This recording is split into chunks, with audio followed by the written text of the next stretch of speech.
안녕하세요. 신문선의 꼴이에요. 신문선 교수입니다.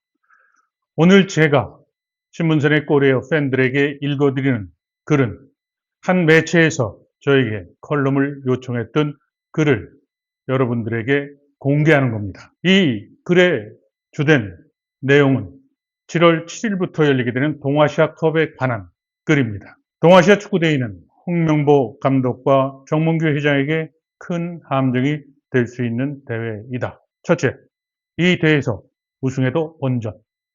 두 번째, 일본에게 패하면 홍명보 감독의 리더십과 지도 능력, 대표팀 감독 선임의 공정성 문제 등으로 코너에 몰리게 될 것이다. 세 번째, 정몽규 회장에게는 문체부로부터 감사를 받아 직무 정지 이상의 중징계 처분을 받은 사안이 표면화되는 발화의 시점이 될 수 있다. 2025년 동아시안컵은 한국, 일본, 중국, 홍콩이 참가한다. 한국과 일본, 중국은 자동 출전국이다. 반면 홍콩은 예선을 거쳐 출전권을 획득하여 이 대회에 출전한다. 한국과 일본, 중국은 자동 출전국이라 과거 10번의 대회에 모두 참가했고 홍콩은 5차례 출전한 기록이 있다. 이 대회는 여자축구도 함께한다. 여자축구 출전국은 한국, 일본, 중국, 대만이 참가한다. 2025 동아시안컵 남자축구대회는 한국 축구가 우승을 2025 동아시아컵 남자축구대회는 한국, 일본 축구가 우승을 다툴 것이다. 중국과 홍콩의 전력은 한국과 일본에게 견줄 실력이 되지 않기 때문이다. 한국과 일본이 우승을 다툴 이 대회는 미묘한 시기에 양 국가가 이 대회 마지막 날 한일전을 치른다. 이번 한일전은 일본 축구에게는 한국보다 위에 있다는 것을 입증하고 북중미 월드컵으로 가는 과정에서 월드컵 예선에서 선발되지 않았던 선수들 중심으로 팀을 구성, 사실상 2.5군 성격으로 구성할 것을 이미 모리아 하지메 감독이 천명했고 이에 따라 한일전에 나서는 팀을 구성할 것이다. 일본의 모리아스 하지메 감독은 북중미 월드컵 본선 티켓을 전 세계에서 가장 먼저 확정한 뒤 아시아 지역 예선 3라운드에 잔여 경기인 호주, 인도네시아 경기 때 G리그에서 뛰는 선수들을 중심으로 대표팀을 구성하여 월드컵 본선 엔트리 선발을 위한 과정으로 활용하였다. 일본은 이번 동아시안컵 역시 이러한 기조 속에서 북중미 월드컵에서 뛸 주전들을 이미 유로파들이 중심이 될 것이기 때문에 백업 멤버를 살피는 기회로 삼을 것이다. 한국 축구는 이러한 일본의 기조에 참으로 고민이 많았다고 본다. 정예 대표팀을 구성하자니 일본의 2.5군에 맞서 만약 패한다면 소나비처럼 쏟아질 비난과 비판을 계산을 할 수밖에 없었을 것이다. 이에 홍명보 감독은 유럽에서 뛰지 않는 선수들을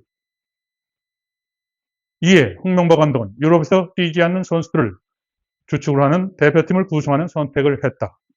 대한축구협회도 동아시안컵은 FIFA가 인정하는 A매치가 아닌 친선대회의 성격이다라는 전제의 입장을 밝히며 K1 리그와 동아시아 지역에서 활약하는 선수들 위주로 대표팀을 23명으로 구성하였다. 지난 6월 23일 홍명보 감독은 동아시안컵에 출전한 대표팀 명단을 23명으로 선발을 하였고 J리그에서 뛰는 선수가 3명이 포함되어 있다. 나머지는 K리그에서 뛰는 선수들이 대표팀에 선발이 된 것이다. 이 명단에서 눈길을 끄는 것은 2024년 6월 이후 태극 마크를 달지 못했던 공격수 나상호, 마치다 젤비아에서 활동하고 있는 선수를 2년 만에 호출을 했다. 나상호는 A매치에 28경기에 출전해 2골을 기록했고 2022년 동아시안컵 때 출전한 바가 있다. 또 2006년 북중미 월드컵 아시아 지역 3차 예선에서 활약한 스트라이커 오세훈, 마치다 젤비아에서 뛰고 있는 선수를 비롯해 K리그 1에서 공격 감각이 절정인 윙어 전진우도 불러들였다. 홍명보 감독이 약한 전술적 취약 포지션인 수비형 미드필드는 전북의 박진석, 대전의 김봉수가 선택을 받았다. 더불어 장신 스트라이커 포항의 이호재에게 처음 백업 마크를 달아줬다.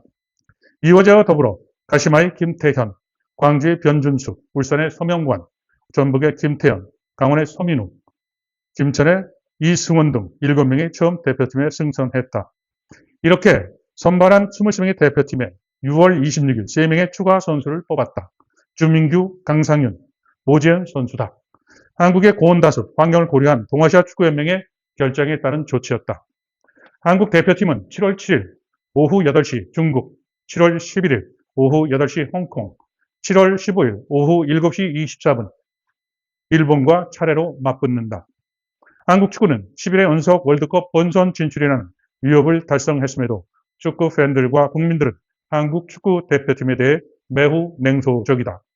북중미 월드컵 대회가 과거 32개의 나라가 본선에 진출했던 대회가 48개국의 팀이 출전하는 대회로 확장되면서 아시아에 배정된 티켓이 카타르 월드컵 당시 4.5장이었던 본선 티켓이 8.5장으로 확장되면서 월드컵 예선에 대한 관심이 떨어질 수밖에 없었다. 이와 더불어 대한축구협회의 무능한 행정과 정몽규 회장에 대한 전국민적인 비호감, 홍명보 감독 선임 과정에서 불공정 시비 등으로 한국 축구 대표팀은 환영받지 못하는 처지로 내몰렸다. 상암 경기장에서 정몽규 나가 홍명보 감독 아웃을 외치는 장면은 대한민국 체육 역사상 씻을 수 없는 가슴 아픈 장면으로 역사에 남을 모습이었다.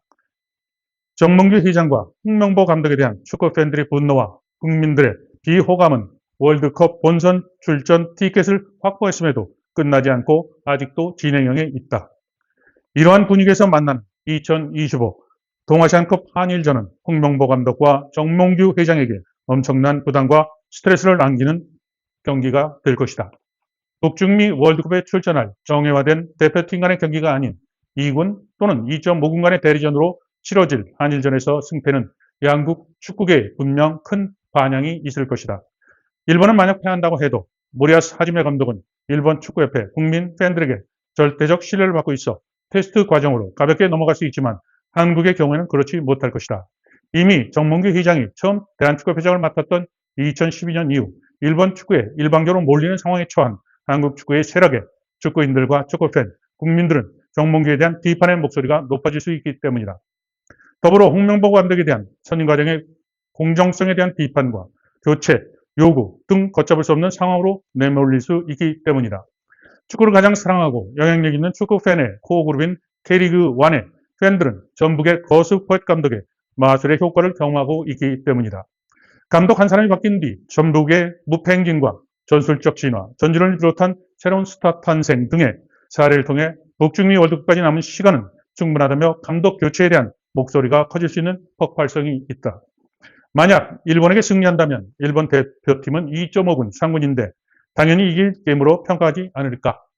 이만큼 정몽규, 홍명보 감독의 비호감이 크고 깊다. 대한민국 축구의 난제이자 현실임을 깨우치게 될 한일전의 결과에 필자는 매우 궁금하다.